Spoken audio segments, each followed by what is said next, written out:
تعریف اللہ جل مجدہ کے لیے ہے، جو کہ خالق کائنات بھی ہے اور مالک کائنات بھی ہے۔ درود و سلام ہو نبی مکرم شفیع معظم حضرت محمد مصطفیٰ صلی اللہ علیہ وسلم کی ذات برکات پر اور آپ کی آل پر اور آپ کے اصحاب پر۔ لائق صد احترام تمام حاضرین سامعین عزیز حضور کو دوستوں،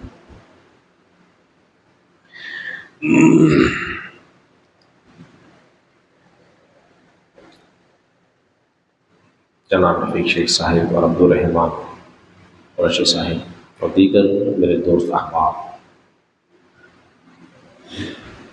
حضرت محترم، آج کے خطبے کے اندر میں نے حضرات کے سامنے سورہ نساء کی آیت نمبر 69 تلاوت کرنے کا شرف حاصل کیا ہے، جو کہ بہت ہی مشہور و معروف آیت کریمہ ہے۔ اس کے متعلق انشاءاللہ عزیز میں کچھ باتیں عرض کروں گا۔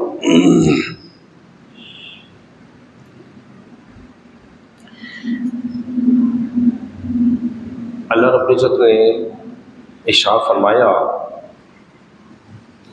وَمَن يُطِعِ اللَّهَ وَالرَّسُولَ، جو کہنا مانے اللہ اور اس کے رسول کا، جو پیچھے چلے اللہ اور اس کے رسول کے، جو فرما برداری کرے اللہ اور اس کے رسول کی، فَأُولَٰئِكَ مَعَ الَّذِينَ، پس اسی کو ساتھ ملے گا ان کا،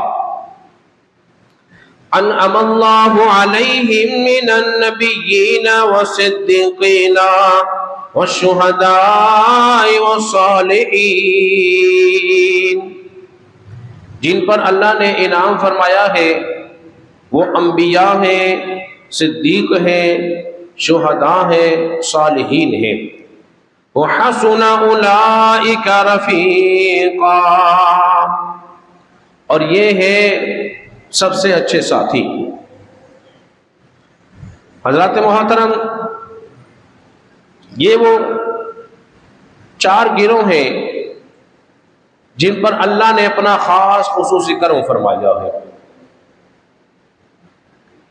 سب سے پہلے نمبر پر اللہ نے رکھی ہے نبوت کو، پھر رکھی صدیقیت کو، صدیق کو، تیسرے نمبر پر رکھا ہے اللہ نے شہداء کو، اور چوتھے نمبر پر رکھا ہے اللہ رب العزت نے صالحین کو۔ جو اللہ کے نبی ہوتے ہیں، اس بات کو سمجھ لیجئے، ان کے اندر یہ 4 خوبیاں ہوتی ہیں۔ جو اللہ کے نبی ہوتے ہیں ان کے اندر یہ 4 خوبیاں، 4 کمال بدرجہ اتم موجود ہوتے ہیں۔ ان دونوں بچوں کو اٹھا دو۔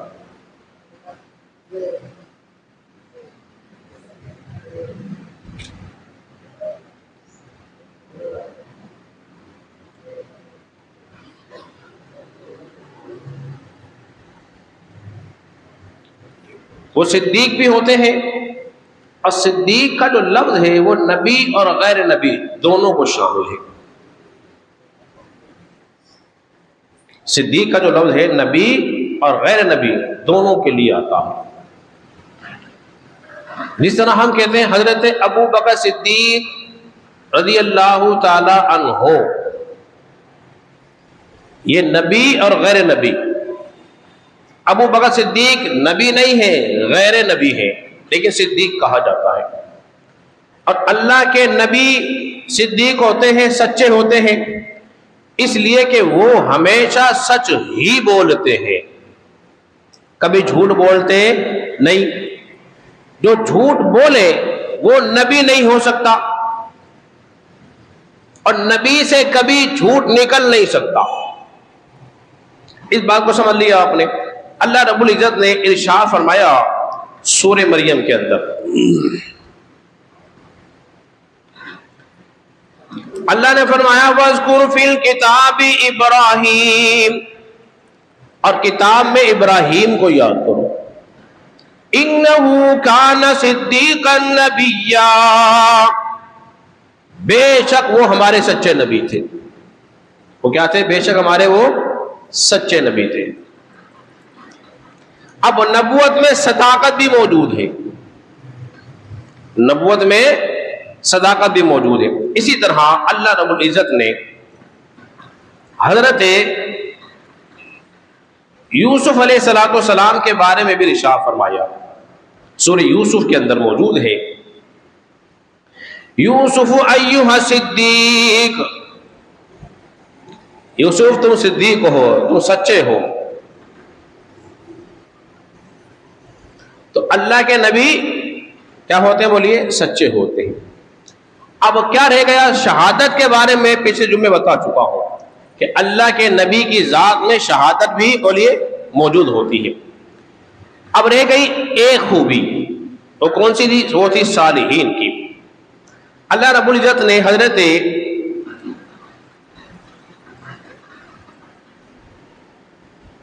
یحییٰ علیہ السلام کے بارے میں فرمایا.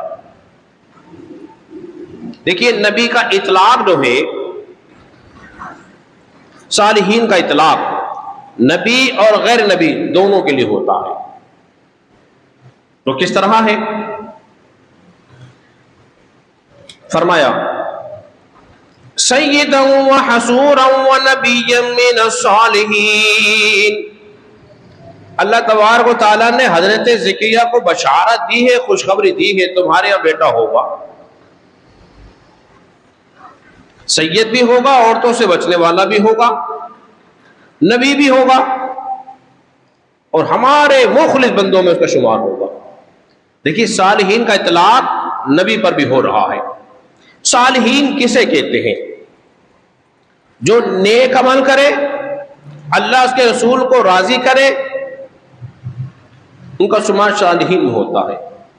اللہ سے ڈرنے والے، نیک کام کرنے والے، یا ہر وقت اللہ کی رضا کو پیش نظر رکھنے والے اور اپنی زندگی کو یاد الہی میں گزارنے والے جو ہیں وہ صالحین ہوتے ہیں. اور یہی کام نبی بھی کرتے ہیں. تو صالحین کا اطلاق جو ہے وہ نبی اور غیر نبی دونوں پر ہوتا ہے. اسی طرح ایک آیت کریم آپ کے سامنے اور پیش کر دیتا ہوں.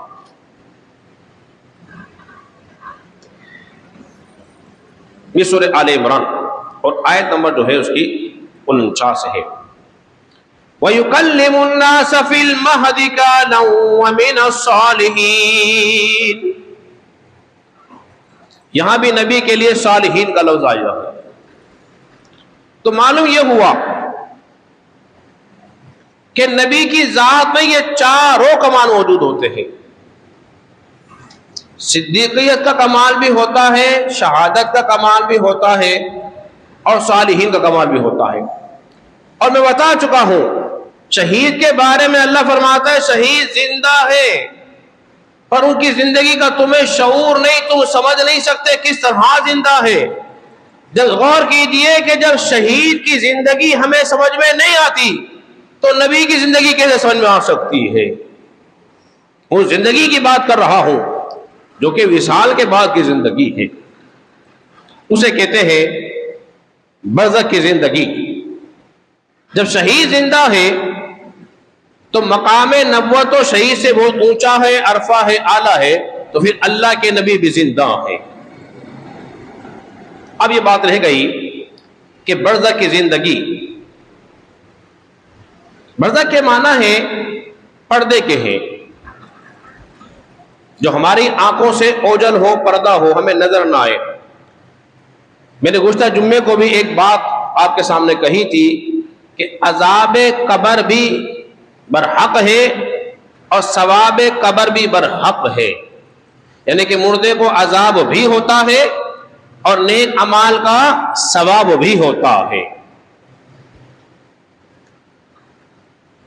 اب میں اس کے سامنے آپ ایک دو آیت کریمہ اور رکھ دیتا ہوں.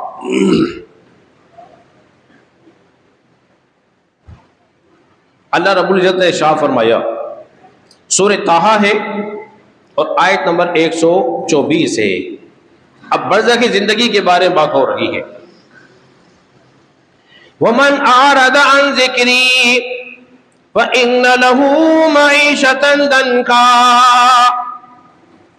اللہ فرما رہا ہے جس نے ہمارے ذکر سے منہ پھیرا تو بے شک ہم اس کے لیے اس کی زندگی کو تنگ کر دیتے ہیں. کیا فرمایا؟ جس نے ہمارے ذکر سے منہ پھیرا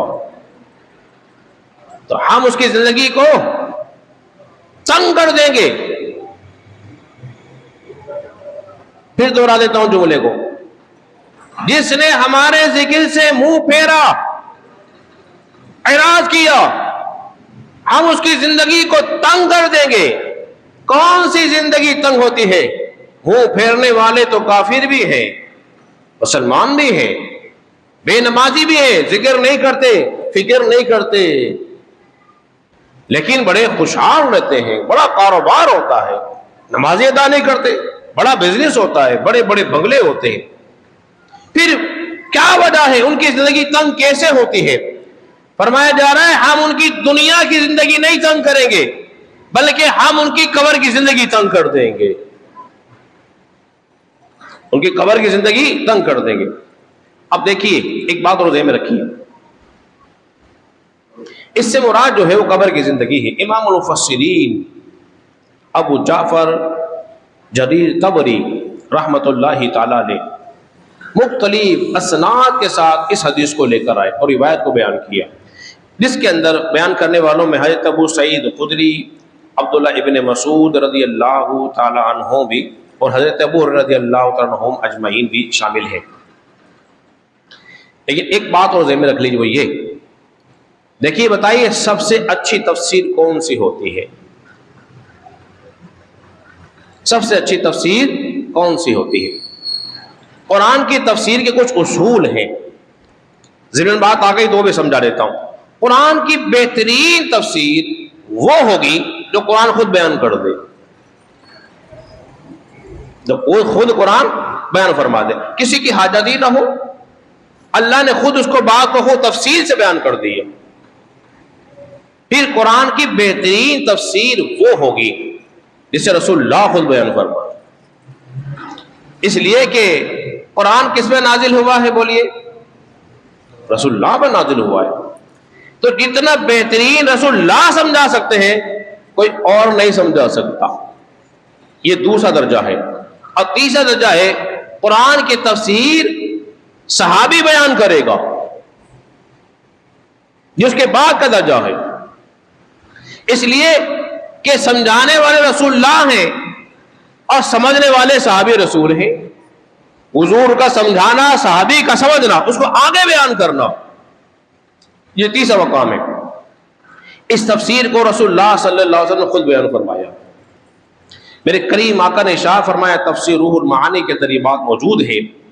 نبی پاک صلی اللہ علیہ وسلم نے ارشاد فرمایا، میرے صحابہ جانتے ہو تن زندگی کیا ہے؟ اللہ نے جو فرمایا ہے فَإِنَّ لَهُ مَعِيشَةً ضَنْكًا، ہم ان کی زندگی کو تنگ کر دیں گے. کیا مراد ہے؟ کون سی زندگی ہے؟ اب صحابہ کا عقیدہ سنیے کیا فرماتے ہیں. اللہ و رسولہ اعلم، اللہ اس کا رسول ہی بہتر جانتا ہے، اللہ اس کا رسول ہی بہتر جانتا ہے. جب بھی کوئی بات آئے یہ نہ کہنا کہ اللہ جانتا ہے، وہ کہو جو صحابہ نے بتایا ہے. کیا کہیں گے؟ اللہ و رسولہ اعلم، اللہ اس کا رسول ہی بہتر جانتا ہے. نبی پاک صلی اللہ علیہ وسلم نے ارشاد فرمایا، آپ نے فرمایا کافروں کو ان کی قبروں میں عذاب ہو رہا ہے. یہ جو تنگ زندگی ہے، فرمایا اس سے مراد عذاب قبر ہے. عذاب قبر ہے. جب قبر تنگ ہوتی ہے نا تو قبر بھیجتی ہے اور ایک پسلی دوسری پسلی یوں پیوست ہو جاتی ہے، تنگ ہے. پھر قبر جو ہے کشادہ ہو جاتی ہے. جس طرح کہا جاتا ہے مومن کی قبر جنتوں کے باغوں میں سے ایک باغ ہوگی یا پھر جہنم کے گڑھوں میں سے ایک گڑھا ہوگی. اب جنت کے باغوں میں سے باغ بنا دے، اس میں زندگی نہ ہو، تو پھر بولیے اس باغ سے، ٹھنڈی ہواؤں سے، پھلوں سے وہ لطف اندوز ہو سکتا ہے؟ بولیے نہیں ہو سکتا۔ تو معلوم یہ ہوا قبر کے اندر جو موجود ہے اس میں زندگی ہے، تبھی تو وہ عذاب بھی محسوس کرتا ہے، ثواب بھی محسوس کرتا ہے۔ نبی پاک صلی اللہ علیہ وسلم نے شاہ فرمایا اس سے مراد عذاب قبر ہے، اور کافروں کی قبروں کے اندر اللہ نے 99 اژدہے رکھ دیے ہیں جو ان کو ڈستے ہیں، مارتے ہیں، کاٹتے ہیں۔ یہ قبر کی زندگی ہے۔ اور دوسری آیت کریم اور بتا دوں آپ کے سامنے، یہ سورہ توبہ ہے، اور سورہ توبہ کی آیت نمبر جو ہے وہ 101 ہے۔ سَنُعَذِّبُهُمْ مَرَّتَيْنِ ثُمَّ يُرَدُّونَ إِلَىٰ عَذَابٍ عَظِيمٍ، اور منافقین کو ہم جلد دوبارہ عذاب دیں گے، اور پھر آخرت کے عذاب کی طرف اسے لوٹا دیں گے، پھیریں گے دوبارہ۔ دو عذاب کون سے ہیں جو منافقین کو ہوئے تھے؟ دو عذاب کون سے ہیں جو منافقین کو ہوئے تھے؟ پہلا عذاب فرمایا گیا کہ منافقین کو مسجد نبوی سے رسول اللہ صلی اللہ علیہ وسلم نے نکال دیا تھا۔ منافق چلو نکلو، اے فلانے کھڑے ہو، مجھے بتائیے اگر ہم کسی کا نام لے کر آج مسجد سے ہاتھ پکڑ کے بھگا دیں تو مجھے سچ بتائیے اس کی عزت افزائی ہوگی کہ رسوا ہوگا؟ ارے بولیے تو، رسوا ہوگا، ذلیل ہوگا، رسوا ہوگا، اس کی شان میں کمی آ جائے گی۔ لوگ کہیں گے دیکھو اس کو فلاں کو دیکھو ہاتھ پکڑ کے مسجد سے نکال دیا، کوئی تو وجہ ہوگی نا نکالنے کی۔ تو رسول اللہ کے ظاہری زمانے میں شرارت کرتے تھے وہ منافقین، نبی پاک صلی اللہ علیہ وسلم ایک ایک کا نام لے کر ہاتھ پکڑا، نکلو باہر، بھگا دیا۔ پہلا عذاب، پہلا رسوائی ان کو حاصل ہوئی دنیا میں۔ فرماتے ثم یردون نعذبهم مرتين، دوسرا عذاب کیا ہوگا؟ ان کو عذاب قبر ہوگا، عذاب قبر۔ پھر ثم یردون الى عذاب عظیم، اور آخرت کا عذاب تو بڑا عظیم عذاب ہے، اس کے بارے میں آپ بولے تصور بھی نہیں کر سکتے، اتنا خطرناک ہے، ہم سوچ نہیں سکتے اس کے بارے میں۔ اور دیکھیے منافقین کا حال کیا ہوگا، ان المنافقین فی الدرک الاسفل من النار، اور منافقین تو قیامت کے دن جہنم میں سب سے نیچے طبقے میں ہوں گے، سب سے نیچے ہوں گے، اتنا خطرناک عذاب۔ تو دو آیت کریمہ میں نے آپ کے سامنے پیش کر دی برزخی زندگی کا۔ اب یہاں سوال یہ پیدا ہوا، لوگ سوال کرتے ہیں بھائی ٹھیک ہے ہم نے مان لیا عذاب قبر ہوتا ہے، تو پھر یہ عذاب قبر جو ہے وہ روح کو ہوتا ہے کہ جسم کو ہوتا ہے؟ لوگ پوچھتے اکثر یہ روح کو ہوتا ہے یا جسم کو ہوتا ہے؟ اب اس کے کئی ایک متعدد جوابات ہیں، وہ میں انشاءاللہ العزیز عرض کرتا ہوں۔ سب سے پہلے میں آپ سے پوچھ لیتا ہوں، آپ نے جتنے نیک عمل کیے ہیں یا برے عمل کیے ہیں، آپ نے روح مال جسم کیے ہیں؟ یعنی کہ آپ کے اندر روح ہے تبھی تو کی ہے نا؟ ارے بولیے تو، ایسا ہی ہے نا؟ جب آپ نے سارے کام اچھے یا برے روح جسم میں موجود ہے آپ نے کیے ہیں، تو پھر عذاب بھی روح مال جسم کو ہی ہوگا۔ روح کا تعلق جسم کے ساتھ بولیے رہتا ہے، یہ نہیں ہوگا فقط روح کو عذاب ہوگا، بعض کہتے ہیں جی روح کو ہوگا اور بعض نے کہا جسم کو ہوگا۔ یہ دونوں نظریے غلط ہیں۔ جمہور اہل سنت کا نظریہ کیا ہے کہ عذاب قبر جو ہے وہ روح کو بھی ہوتا ہے اور جسم کو بھی ہوتا ہے۔ اب بعد نے یہاں ایک سوال یہ کیا، بھئی روح تو چلی گئی اوپر علیین اور سجیین کے اندر، جیسا کہ سورہ مطففین کے اندر موجود ہے۔ درود پاک پڑھے محبت کے ساتھ تو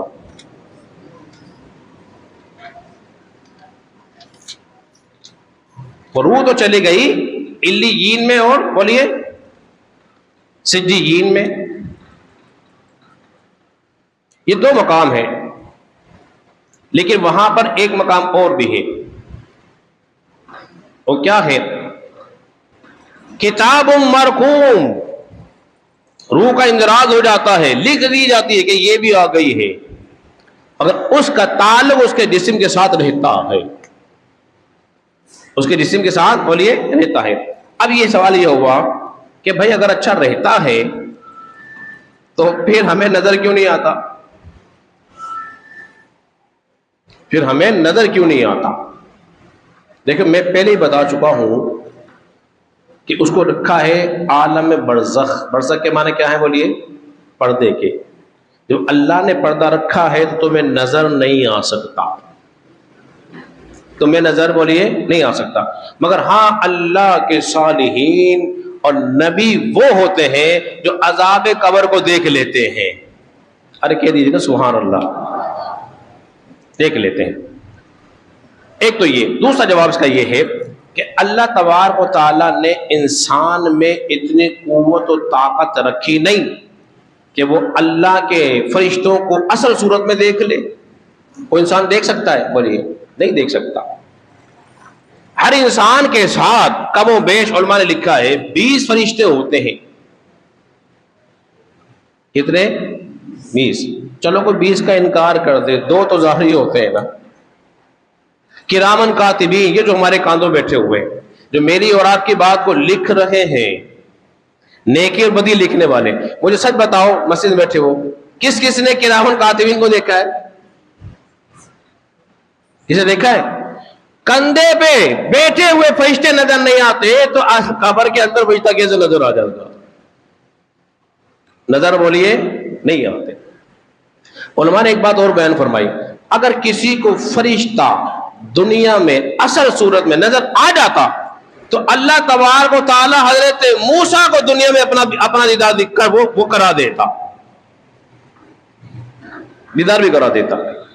تو فرشتے نظر آتے ہیں بولیے نہیں ہے، مگر اس کا تعلق جسم کے ساتھ دیتا ہے. اب ایک مثال دے کے آپ کو سمجھانا چاہ رہا ہوں. دیکھیے اگر آپ سو رہے ہو، آپ سو رہے ہو اور سونے والا خواب میں ڈر رہا ہو اور آپ برابر میں بیٹھے ہوئے ہوں، اسے کاٹا جا رہا ہے، وہ پہاڑوں پہ چل رہا ہے، اسے مارا جا رہا ہے، آگ میں جل رہا ہے، نعمتیں کھا رہا ہے، بولیے آپ کو نظر آتا ہے؟ ارے بولیے تو نہیں، حالانکہ پاس ہی ہو نا. لیکن وہ جو سو رہا ہے وہ ساری تکلیفیں راحتیں سب کچھ بولیے دیکھ رہا ہوتا ہے، لیکن جیسے ہی آپ نے ہاتھ لگایا فوراً آ گئے. اس لیے کہ جسم یہی مگر روح کہیں اور ہوتی ہے. روح کا تعلق جسم کے ساتھ ہوتا ہے، آنن فانن لگا دیا گئی، فوراً واپسی آئی. تو ایسے ہی قبر کے اندر روح کا تعلق بھی جسم کے ساتھ بولیے ہوتا ہے. اس لیے کہ اگر روح کا تعلق بدن کے ساتھ نہ ہو تو پھر اس سے سوال جو پوچھا جاتا ہے بتا تیرا رب کون ہے، کیسے بولے گا، جواب کیسے دے گا، رسول اللہ کو کیسے پہچانے گا. یہ ساری باتیں اس بات کی علامت ہے کہ اس میں زندگی ہوتی ہے تبھی تو وہ رہتا ہے نا. اگر اس میں زندگی نہ ہو تو اس کا بولنا بولیے بیکار ہو جائے گا. حدیث میں آتا ہے نبی کریم صلی اللہ علیہ وسلم نے ارشاد فرمایا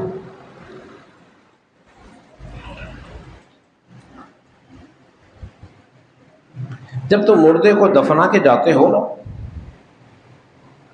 قبرستان جاتے ہو، قبرستان جانے کے بعد کیا کرتے ہو وہاں پر؟ ہاں جی سلام کرتے ہیں. دیکھیے حاجی صاحب نے جواب دیا سلام کرتے ہیں. بھئی آپ نہیں کرتے ہیں کیا؟ کرتے ہیں نا. کیا کہتے ہیں؟ السلام علیکم یا اہل القبور. اب مجھے سچ بتائیے گا سلام زندوں کو کرتے ہیں کہ مردوں کو کرتے ہیں؟ جی زندوں کو کرتے ہیں.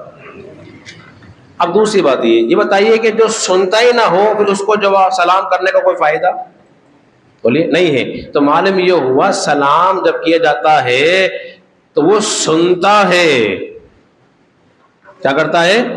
سنتا ہے، جواب بھی دیتا ہے، لیکن اس کی آواز میں اور آپ بولیے نہیں سن سکتے۔ امام بخاری ایک حدیث اور لے کر آئے، فرماتے ہیں تم نے پیر میں پہنا ہوتا ہے نا جوتا، جب تم چپل پہن کے جوتا پہن کے قبرستان میں چلتے ہو نا، وہاں آواز آتی ہے کھٹ کھٹ کی؟ بولیے نہیں آتی، مگر اس کھٹ کھٹ یا ٹک ٹک کی آواز مردہ قبر میں سن لیتا ہے۔ ارے بولیے نا سبحان اللہ۔ تو مردہ سنتا ہے، اس میں زندگی ہوتی ہے۔ صالح علیہ السلام کا واقعہ آپ کے سامنے موجود، میں صرف اشارہ تنس کرتا واقعہ چلتا ہوں، وقت بہت محدود رہ گیا۔ صالح علیہ السلام نے جب تبلیغ کی نا، ان کو ڈرایا یہ اللہ کی اونٹنی ہے، دیکھو اس کو ہاتھ نہ لگانا ورنہ اللہ کا عذاب آ جائے گا۔ جانتے کون نے کیا کہا تھا؟ اے صالح لے آؤ وہ عذاب جس کا تم نے ہم سے وعدہ کیا ہے، ہمیں ڈراتے ہو، قوم عذاب مانگ رہی ہے، لے آؤ وہ عذاب جس سے ہمیں ڈرا رہے ہو۔ تو پھر ہوا کیا؟ جب صالح علیہ السلام کی اونٹنی کو جو بطور معجزہ کے پہاڑ سے نکلی تھی اس کو انہوں نے قتل کر دیا، کاٹ دیا، تو پھر ان کو زلزلے نے پکڑ لیا، وہ اپنے گھروں میں الٹے منہ پڑے رہے۔ پھر صالح علیہ السلام ان کے پاس سے گزرے، یہ سارا واقعہ قرآن میں موجود ہے۔ پھر آپ نے فرمایا میری قوم کیا میں نے تمہیں سمجھایا نہیں تھا؟ کیا میں نے تمہیں ڈرایا نہیں تھا؟ کس سے بات کر رہے ہیں؟ ان مردوں سے کہہ رہے ہیں۔ بتائیے کوئی مردوں سے بات بھی کرتا ہے؟ معلوم یہ ہوا نا، سنا رہے ہیں، بتا رہے ہیں کہ دیکھو اللہ کا فرمان سچا ہوتا ہے۔ اسی طرح جب جنگ بدر ہوئی نا، اور جب جنگ بدر ہو گئی، مسلمانوں کو فتح ہوئی، کفار کے بڑے بڑے مقتولین کو بدر کے مقام پہ کنواں تھا، اس کنویں میں ان کی لاشوں کو ڈال دیا گیا۔ پھر 2 سے 3 دن کے بعد آپ نے خطاب فرمایا، اے فلاں قبیلے کے سردار، اے فلاں قبیلے کے سردار، کیا اللہ کا فرمان سچا نہیں ہو گیا؟ کیا اللہ کا وعدہ سچا نہیں ہو گیا؟ کیا اللہ کی مدد نہیں آ گئی؟ عمر بن خطاب رضی اللہ تعالیٰ عنہ جو تھے نا، کہنے لگے یا رسول اللہ صلی اللہ علیہ وسلم آپ ان سے باتیں کر رہے ہیں جس میں زندگی نہیں، مردوں سے باتیں کر رہے ہیں، روح نہیں۔ تو نبی پاک صلی اللہ علیہ وسلم نے ارشاد فرمایا اے عمر یہ تم سے زیادہ سنتے ہیں۔ تو معلوم یہ مردے بولیے سنتے ہیں، مردے سنتے ہیں، اور سنے گا جب اس میں زندگی ہوتی ہے۔ جب ایک عام آدمی کا یہ حال ہے تو شہداء کا کیا حال ہوگا؟ جب شہداء کی زندگی مقام ہے تو پھر مقام رسول کیا ہوگا؟